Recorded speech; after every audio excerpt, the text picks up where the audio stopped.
Hey guys, it's Chad from the Teach Better team, and I am here with the one, the only, the amazing Maurice Martin. Maurice, how are you doing tonight? I am awesome, Chad. Thanks for having me on, man. Yeah, so Maurice, whether you guys were there or not, hopefully you were because it was amazing, just hosted an awesome mastery chat. And if I'm not mistaken, Maurice, was this your first mastery chat or first Twitter chat It altogether? was. It was So, it was my first Twitter chat, so I kind of felt like no one would be on it. yeah. It was a pleasant surprise. That was incredible. Yeah. Yeah, absolutely. But it was packed, man. And um, everyone was just pouring their hearts out. They were reflecting. They were just, oh my gosh, the Mhm. questions were perfect. Yes. I honestly, you did a great job with the questions. We're going to get into a couple of them, okay? But Mhm. one of the things I loved about Sure. tonight's chat is I feel like I've been sitting on a therapy couch, but also like reflecting on my Mm. own existence in the world all at the same time. So it was like Yes. I was like Yes. growing and sort of like reflecting and like meditating on my own at the same time. It was like the Mhm. perfect mix. So it Mhm. was absolutely awesome. A bunch of people are joining us. Awesome. Dave Schmidow, Adam Katos, Becky Tal, um, Barn, Livia Chan. A bunch of them were actually in the chat, but we have people coming in from Twitter Mhm. and everywhere else. So how do you feel? How do you feel like the chat went? What are some standout moments? Maybe like at least your top moment of the chat from the night. Sure, absolutely. So, what you said was what I was hoping people would get out of the experience, right? That with everything going on, because it's not just the racial issues, it's COVID-19 and people out of school, there is just life happening. And so, what I wanted to see is where are people really working on themselves? Are you just kind of taking a mental beating every day? Or are you proactively growing and healing and trying to evolve as a person? I would say, just overall, what I loved was a lot of people who acknowledged, no, today I'm not where I want to be, but I'm working on it. Yeah. Somebody who said, he said, I told her, I said, hey, great job. I'm proud of you for growing. And she said, well, I don't feel like I'm doing a very good job. There's so much I didn't know. No, that's the point. The great job is the process, Right. right? I love it, man. The great job is that you're willing to get in there and find out what you don't know so that you can mature and develop. That's the great job. Yeah, and people are echoing this in the chat right now. Dave Schmidow says, better today than you were yesterday, better tomorrow than today. I mean, that's the teach better mindset through and through. Mm-hmm. But I mean, I think that Oh goes yeah. so much deeper in the context that you're talking about, right? Like, it's Mm-hmm. okay to Mm-hmm. not know what you don't know, right? As long as Mm-hmm. you're fighting and you're becoming better and knowing more than you did yesterday, right? Um, Mm-hmm. There you yeah, and go. it's absolutely it was just so cool to see all of that reflection. One of the biggest Mm-hmm. things, one of the questions I do want to bring up is your colorblind question. So you just had this Mm-hmm. viral YouTube video with an amazing. I'm not going to have you do the whole thing, obviously, but you have an amazing take on sort of color blindness. And one of my Mm-hmm. favorite lines, and please forgive me if I butcher this a little bit, was that um, are you colorblind or your eyes just closed? I think it was Mm. something. It's pretty close to that. Is that right? Okay. I just, You got it but like, right. You got it yeah, right. it like stuck with me, man. I was like, because like saying you Mm. don't see this is just being ignorant to the way the world actually is. And so, like, I was just Yes. thinking about that reading this question.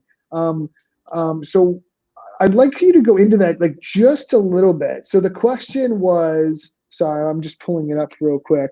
There are many dangers in being Mm-hmm. colorblind to race. As educators, it's important to be cognizant of cultural differences and challenges. So you asked our community, what are you doing to better understand your students, your learners, your kids who have different backgrounds, races, and cultures that they're bringing into your classroom? So, like, what was your thought Mm-hmm. behind that, and were you happy with the response? I guess would be my question. Good question.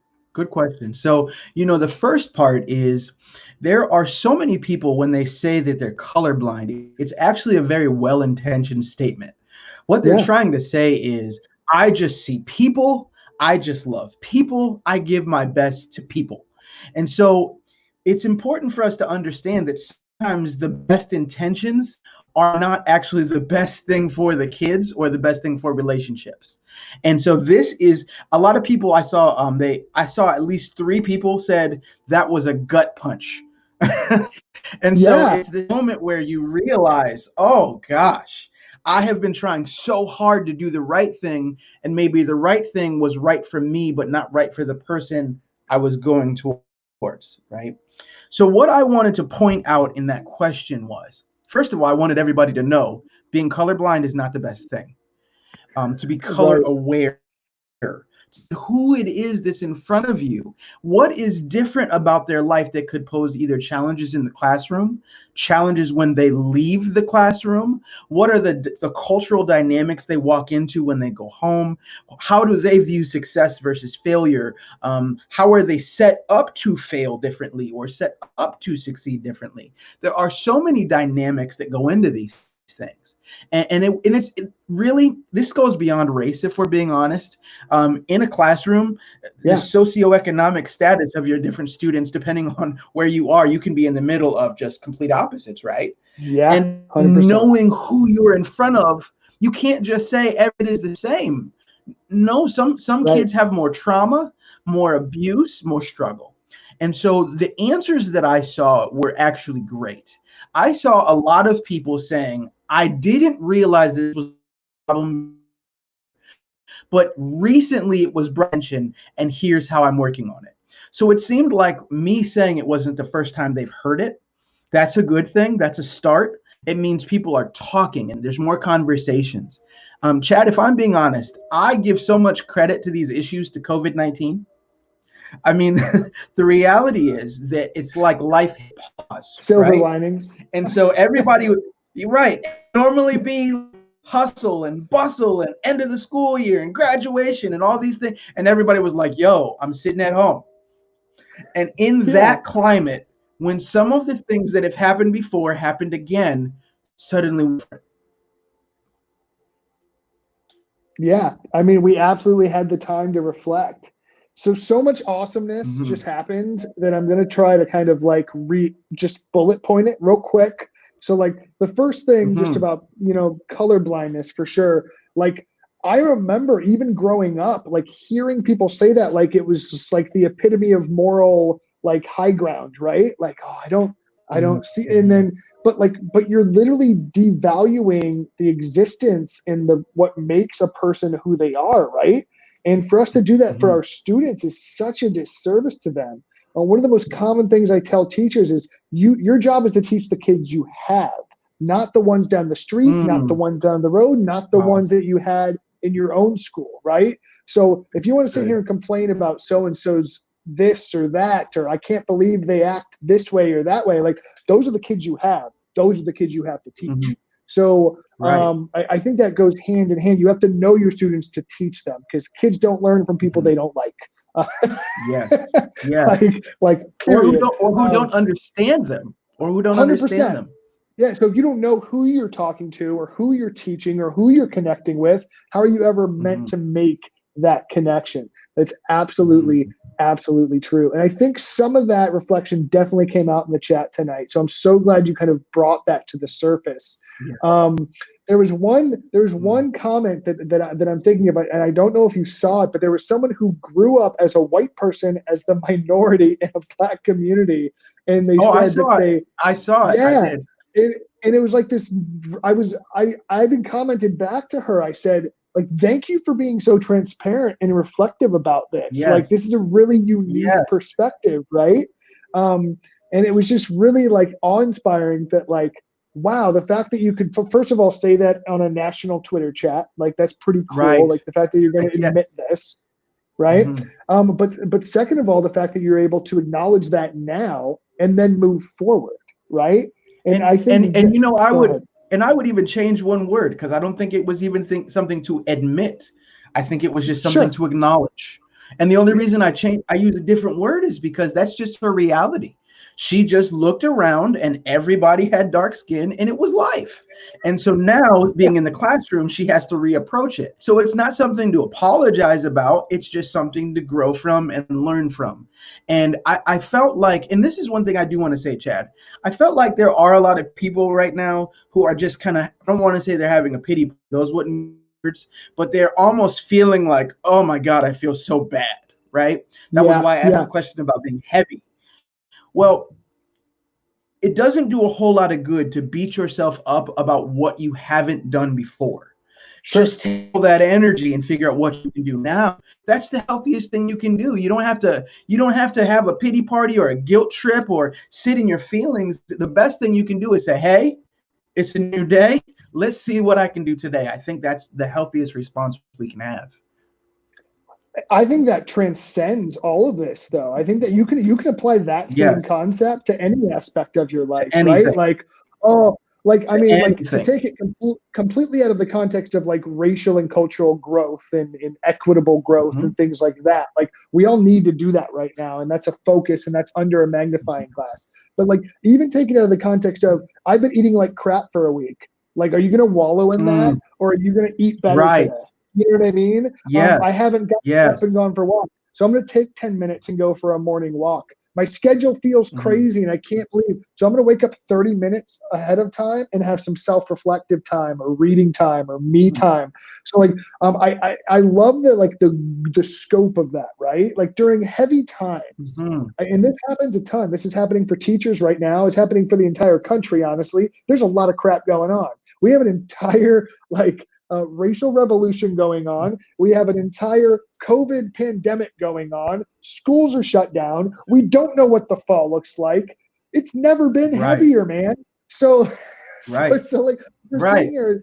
The thing I always come back to is, and you said it perfectly. You can do two things. You can wallow in it and do Mhm. nothing, and go, Mhm. there's so much going on. I guess I'm just going to throw my hands up and accept Mhm. this is the way things are, and I'm going to have to let it just happen to me. Or you control what you can, Mhm. you grow where you can, and you get better for tomorrow. Like those are the two choices. And in Yes. I know you're the second type Yes. of person. I know myself and the Teach Better team, we're that second type of person. But letting people know that it's okay to grow even though you're uncomfortable is really good too. It's because you're feeling sad doesn't mean you can't grow. And marking those Absolutely. little incremental growth pieces are so important. Yeah, and you said it, right? These principles literally apply to every life, from being a parent to being a spouse Right. to every intricacy of being a teacher, right? You're not going to be perfect at everything. You're not going to get it all right. And so the best thing you can do is say, where am I today? And how do I get better today? That's the point of a mastery chat. That's the point of teach better, right? That you can be a Mm-hmm. better teacher tomorrow than you were today, but you have to know where you're starting. And so I don't Yeah. think that I'm actually a drug counselor, right? And so I'm with people from all Yeah. walks of life. And one thing that I always say is, if every person who was in the mastery class today could go to our recovery classes and they would get something out of them, because recovery skills are life skills. Oh, racial recovery skills are just life skills. It's just saying, what have I got Yeah. right? What have I got wrong? How can I grow today? And I think that a lot of people have that mindset. And I hope it keeps going. Yeah. And I think you hit on a point that I don't think anyone's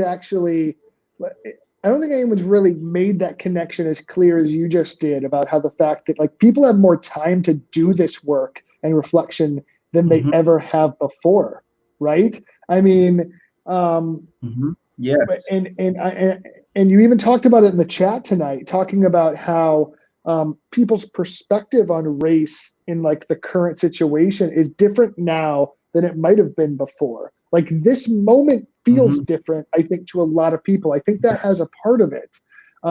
And I know for me, when I responded to that question, and I heard a lot of great responses, but one of the things I talked to Dr. Shemaine Bertrand a couple of weeks ago Mm-hmm, after one of our mastery mm-hmm, chats, and one of the things she said that just like punched me in the gut in the best way possible was like, you need to be be able to put your white privilege on the line.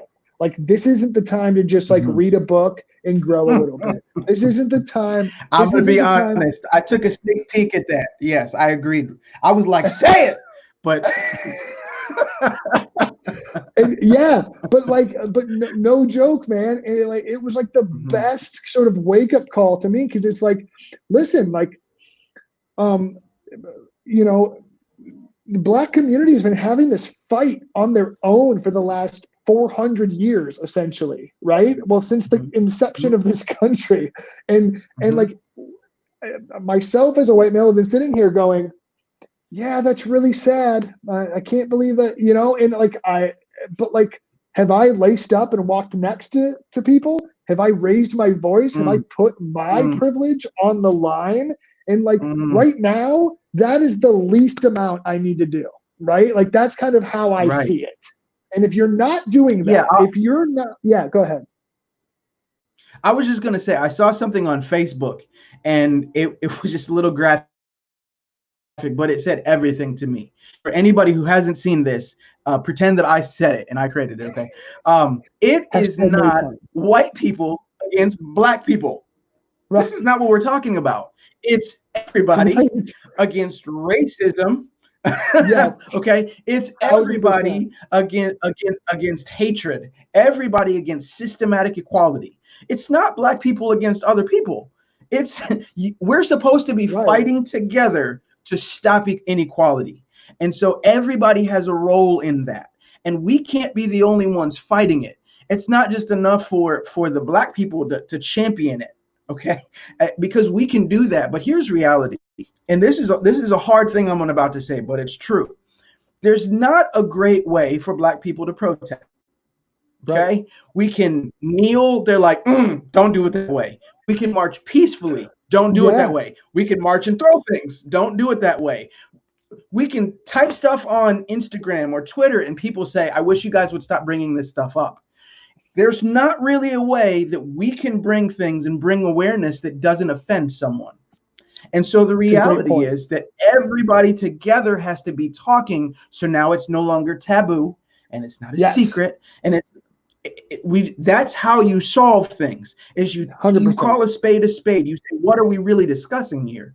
And I think that what you said is so right. That Chad, when someone like you speaks, right? When someone like Jeff Gargas speaks, when Sure. someone like all those people that I saw talking today, when they go back to their classrooms and they stand up for their students and they learn about them and they grow with them, that's how we change things moving forward. It's more complicated than that, but that's Sure. absolutely a huge part of it. Yeah, because when we all stand up for the betterment of one subset of the population, it's actually better for all of us. And it doesn't need to Mhm. be like, what's better for this subset of the population doesn't also help us, right? Because when one subgroup gets a better way of life or more equity in the world, like, we all benefit from that. Mhm. And I absolutely 1,000% agree. I love the fact that you reference, like, no way of protesting is acceptable, right? Like, no matter what the community does, you have to deal with backlash from it. You do it Mhm. peacefully, you get yelled at. You kneel, you're unpatriotic. You throw things, I can't believe they're destroying whatever. It's like there's Mhm. no right answer. But when we all do that, it's a different Mhm. it's an entirely different conversation, because now it's everyone against racism. It's everyone Yes. against hate, right? And when Yes. you make it Yes. that the message. So one thing I was thinking about while you were saying that is, I believe there was a riot that actually started our country called the Boston Tea Party. And I was actually thinking about this the other day. I was like, so there's a bunch of white guys in colonial, the 13 colonies, literally destroying, vandalizing, and throwing all of this property, destroying small businesses and larger businesses. Like, that was literally what our country was founded on, right? And I was just thinking of the Right. duality Right. and the complete hypocrisy for us to go, I can't believe they're doing like physical or violent protests and destroying things. That was literally how change has occurred in every instance of human history. But for some reason now Mm, it's completely unfounded. And that was like a weird right. connection that I was like kind of like reflecting on. Like that's hypocrisy at its finest right there, right? Like it's okay Well, if we did it, but I'll say this.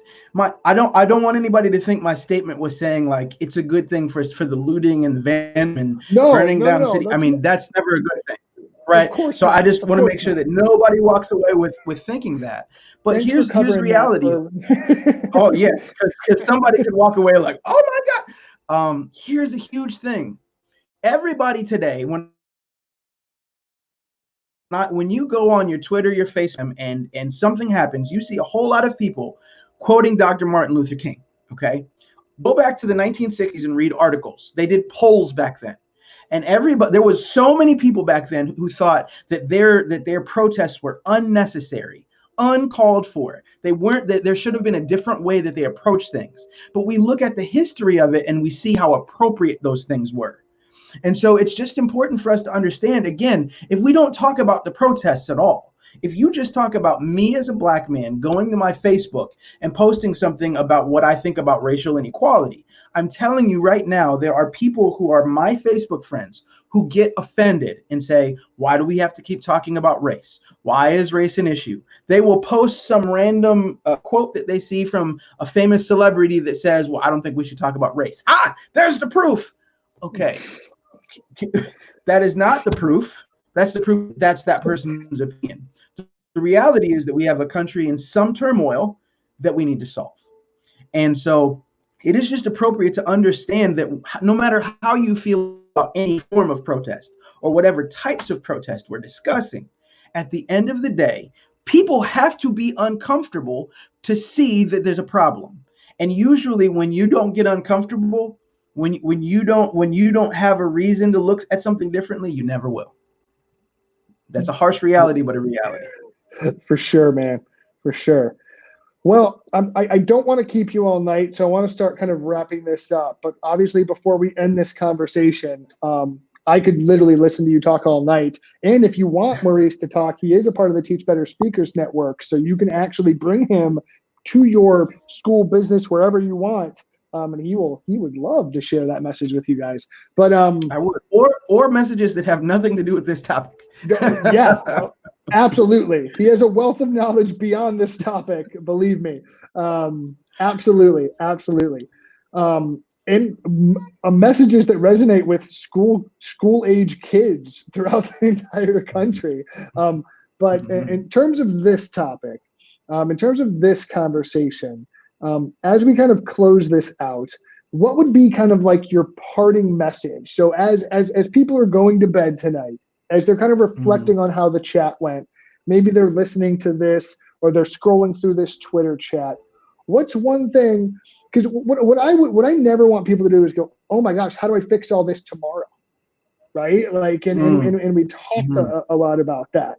So like, what are some like productive steps, right, that you think someone could take tomorrow, next week, over the summer to better prepare themselves to be more culturally responsive, to be more aware, and to kind of move the needle in the right direction? What are some like first steps that they can chew on or think about, or just a message that they can take home that you want them to leave with?